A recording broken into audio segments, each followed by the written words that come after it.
Hai Teens, jumpa kembali dalam acara TFC.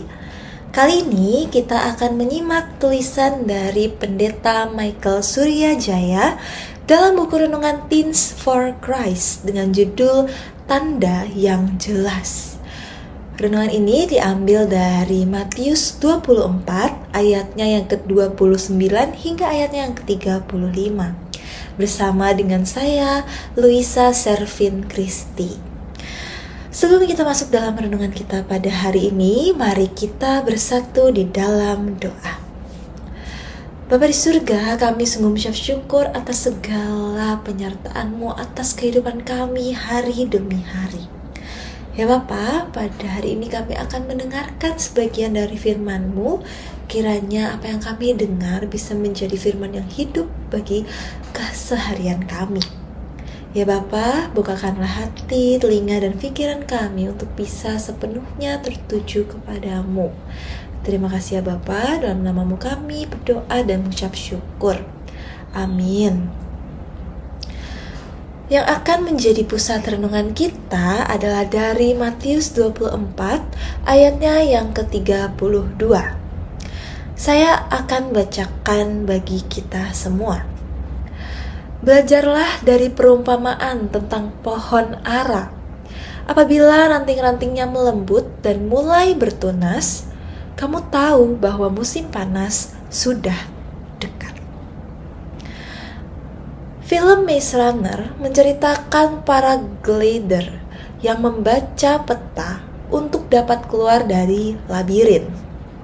Mereka perlu berhati-hati dan mengenali setiap lorong serta jebakan-jebakan agar terhindar dari bahaya dan dapat menemukan jalan keluar. Seperti dalam film itu, ada juga berbagai tanda dalam hidup sehari-hari yang penting untuk kita pahami.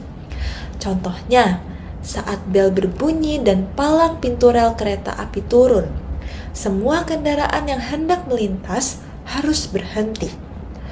Begitu pula saat lampu merah menyala di persimpangan jalan. Pengguna jalan wajib berhenti. Dan ini adalah tanda-tanda yang jelas yang menuntun kita agar kita bisa peka dan bertindak hati-hati. Teens, dalam teks kita hari ini, Tuhan Yesus menyampaikan tanda-tanda kedatangan Anak Manusia. Ia menggunakan perumpamaan pohon ara yang bertunas sebagai tanda datangnya musim panas. Tandanya jelas. Tuhan Yesus menyampaikan bahwa kedatangan Anak Manusia juga memiliki tanda-tanda. Hal ini disampaikan kepada para muridnya bukan untuk menakut-nakuti, melainkan agar mereka peka dan dapat mengambil tindakan. Tanda-tanda ini terjadi dalam kehidupan sehari-hari. Teens, kita harus waspada secara rohani. Misalnya, saat kamu merasa kosong di tengah keramaian atau ketika merasa tidak berdaya, bisa jadi itu adalah tanda bahwa jiwamu merindukan Tuhan.